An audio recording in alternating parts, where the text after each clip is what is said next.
ओम गणेशाय नमः। ओम नमः शिवाय। मैं निखिल ज्योतिषाचार्य आप सभी का मेरे चैनल पर पुनः स्वागत करता हूं। आशा करता हूं कि आप सभी स्वस्थ होंगे। महादेव की कृपा आप सभी पर सदैव बनी रहे।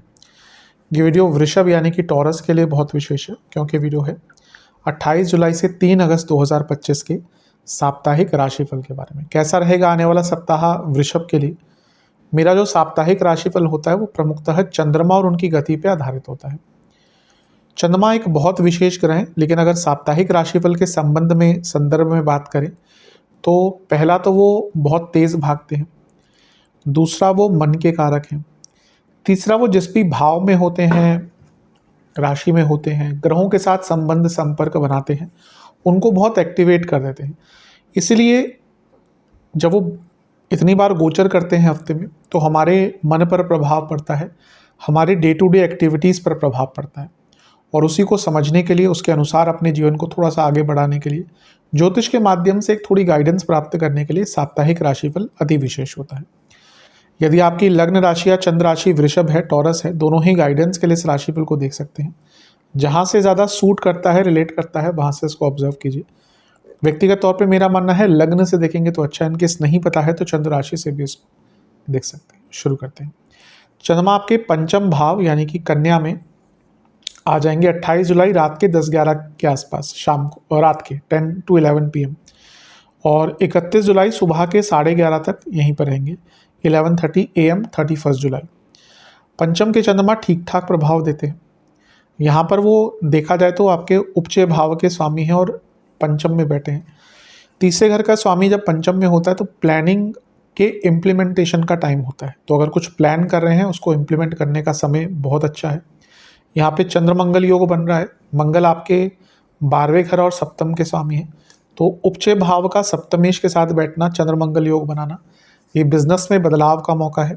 और 12वें घर के स्वामी के साथ तीसरे घर का स्वामी का योग पंचम में, ये यात्राओं का योग भी बनाता है। और अब आपका जो आइडियाज़, आपके जो क्रिएटिविटी थोड़ी रुक सी गई थी, उसको भी आगे बढ़ाता हुआ दिखाता है। चंद्र मंगल योग अपने आप में धन प्राप्ति के लिए अच्छा होता है, और ये लक्ष्मी स्थान है, और यहाँ से बैठकर दोनों ही 11वें घर को देखेंगे, यानी कि धन प्राप्ति के भी योग अच्छे हैं। शनि की दृष्टि भी है जो वक्री हैं, तो शनि का प्रभाव चंद्रमा पर क्या करता है, विषदोष बनाता है। लेकिन Shani at the same time आपके योग कारक ग्रह हैं। तो तीसरे घर के स्वामी, सप्तम के स्वामी मंगल, तीसरे के चंद्रमा और योग कारक का प्रभाव, यानी कि कुछ अटके हुए कार्य पूर्ण होंगे। आइडियाज़ जैसे मैंने कहा बहुत अच्छे आएंगे, लेकिन विषदोष तो बन रहा है, उसको हम नकार नहीं सकते। तो ओवर थिंकिंग कन्वर्ट हो जाएगी डिप्रेसिव थॉट्स या नेगेटिव थॉट्स में।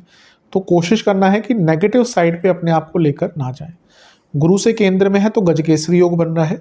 ईश्वर के सानिध्य में रहें, गुरु का ध्यान करें, अवश्य लाभ प्राप्त होगा। नवांश कुंडली बता रही है कि अपने माइंड को सही डायरेक्शन में अगर रखा तो ये टाइम बहुत फ्रूटफुल रहेगा। दशांश कुंडली कार्य क्षेत्र में फोकस की कमी रहेगी, वैसे तो ठीक है सब। बिजनेस में जहाँ तक बात है, आपको सही चीज़ों के साथ स्टैंड लेना पड़ेगा और कॉन्टिन्यूटी पर काम करना पड़ेगा, दोनों में ही कमी दिख रही है। लव लाइफ की जहाँ तक बात है,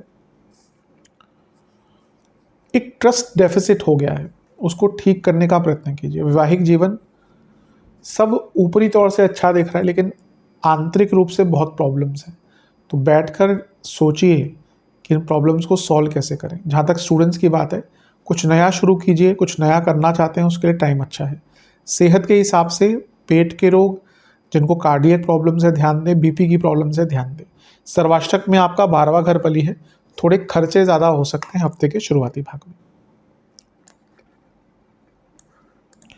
31 जुलाई सुबह के 11:30 चंद्रमा आ जाएंगे आपके छठे भाव यानी कि तुला में, और 2 अगस्त रात के 10 से 11 तक या 11 PM तक वो ऑलमोस्ट वहीं पर रहेंगे, यानी कि छठे भाव में रहेंगे।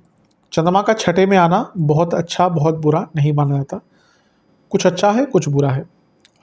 उपचय भाव के स्वामी है और उपचय भाव में आ गए, यानी कि गति प्रदान तो होती है, इसमें कोई दो राय नहीं है। गुरु का प्रभाव है जो लाभ स्थान के स्वामी है और अष्टमेश है। तो कोई पैसा रुका हुआ था, कोई पैसे का काम रुका हुआ था, कोई पैतृक संपत्ति का काम रुका हुआ था, कोई इन्वेस्टमेंट का काम रुका हुआ था, कोई एडमिनिस्ट्रेटिव कार्य रुका हुआ था, कोई लीगल कार्य रुका हुआ था, उन सब में एक पूर्णता आपको प्राप्त होगी। बस ध्यान ये देना है कि चंद्रमा छठे घर में है और आठवें घर के बृहस्पति स्वामी है, बृहस्पति वो देख रहे हैं। अब गुरु कितने भी अच्छे हों लेकिन वो आठवें घर के स्वामी भी हैं, इसीलिए व्यर्थ की चिंताएं, फ्रस्ट्रेशन और इरिटेशन ये तो रहेगी, इसको कोई बचा नहीं सकता। और राहु का प्रभाव भी है।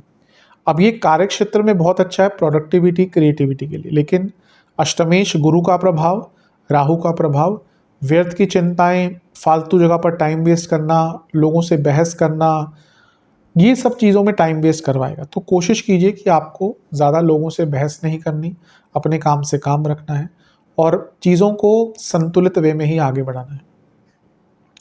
नवांश कुंडली बता रही है कि अपने आप से बातचीत कीजिए, यानी कि अपने आप को जानने के लिए, अपने साथ टाइम स्पेंड करने के लिए अच्छा टाइम है। दशांश कुंडली कार्य क्षेत्र में सपोर्ट मिलेगा, लेकिन अपने कार्यों में डिले मत कीजिएगा।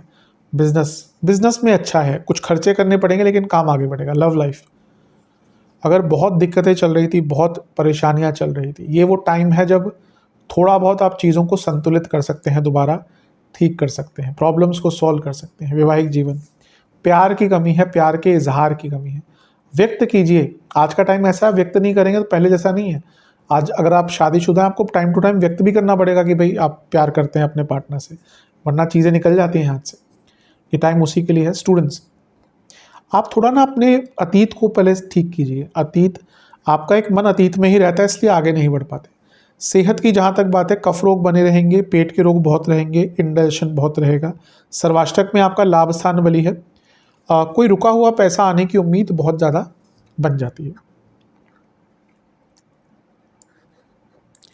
2 अगस्त रात के 11 के आसपास चंद्रमा आ जाएंगे आपके सप्तम भाव में, यानी कि वृश्चिक में, और सप्ताह के अंत तक यहीं पर रहेंगे। चंद्रमा का सप्तम में आना एक प्रकार से न्यूट्रल माना जाता है, क्योंकि वो एक त्रिकोण के स्वामी है, यानी कि काम त्रिकोण, और काम त्रिकोण में ही आ गए तो, और दूसरा वो यहाँ पे नीच के हैं, केमद्रुम योग में है, इसीलिए इच्छाओं के वशीभूत हो जाएंगे। आपको समझ नहीं आएगा कि इच्छा क्या है और नीड क्या है, दोनों में समानता लगेगी, और उसके कारण गलत निर्णय, गलत लोगों के साथ बैठना उठना, गलत जगह पर पैसा लगाना, गलत संगत में घूमना, अपनी इमेज के बारे में ध्यान ना देना, कुछ भी बोलना, ये सब बहुत बढ़ जाएगा। हफ्ते का अंतिम भाग थोड़ा सेंसिटिव है, और गुरु से छठे में है तो शकट योग भी बन रहा है, और शकट योग बन गया यानी कि कार्य डिले भी होंगे, कार्य अटकेंगे भी। इसीलिए हफ्ते का जो ये भाग है ये काफ़ी सेंसिटिव है। कम बोलिएगा, मानसिक स्थिरता रखिएगा, मेडिटेशन कीजिएगा, अपनी संगत का, अपने व्यक्तित्व का, अपनी बॉडी लैंग्वेज का बहुत ज़्यादा ध्यान आपको रखना है। नवांश कुंडली बता रही है कि कम बोलिएगा लेकिन बहुत सरल और मधुर बोलिएगा। दशांश कुंडली, कार्य क्षेत्र में फिर भी ऐसा लगता है कि काम तो अच्छा करेंगे, लेकिन आपकी इमेज को ख़राब करने का प्रयास बहुत होगा। बिजनेस की जहाँ तक बात है, आपको अपने बिजनेस में थोड़ी पॉजिटिविटी लानी पड़ेगी और थोड़ा सा मार्केटिंग पर भी काम करना पड़ेगा। लव लाइफ, अपने पार्टनर को जानिए। अभी लगता है कि भले ही आप दोनों रिलेशनशिप में हैं, लेकिन एक दूसरे को जान नहीं पाए हैं। वैवाहिक जीवन, प्रॉब्लम्स तो आएंगी ही, आप उनको ठीक कर सकते हैं अगर कम्युनिकेशन और डेडिकेशन रहा तो। अभी दिखता है कि प्रॉब्लम्स हैं लेकिन उनको ठीक करने का प्रयत्न नहीं होता, ना ही कम्युनिकेशन होता है। जहाँ तक स्टूडेंट्स की बात है, आप बहुत कुछ अच्छा कर सकते हैं, थोड़ा सा अपनी सोच को बड़ी कीजिए, बहुत आगे बढ़ पाएंगे। सेहत की जहाँ तक बात है, आंखों की प्रॉब्लम, स्लीप डिसऑर्डर, कफ रोग और इन्फेक्शंस बने रहेंगे। सर्वाष्टक में 12वां घर बली है, जो लोग विदेश जाने का प्रयत्न कर रहे थे, हफ्ते का अंतिम भाग उनके लिए ठीक है। उपाय के स्वरूप में लक्ष्मी चालीसा और काली चालीसा दोनों का एक बार पाठ कीजिएगा। आशा करता हूँ कि वीडियो काम आएगी। चैनल पर नए हैं, सब्सक्राइब कीजिए, वीडियो को लाइक कीजिए। मिलता हूँ मैं आप सभी से अगली वीडियो में, तब तक के लिए ओम नमः शिवाय।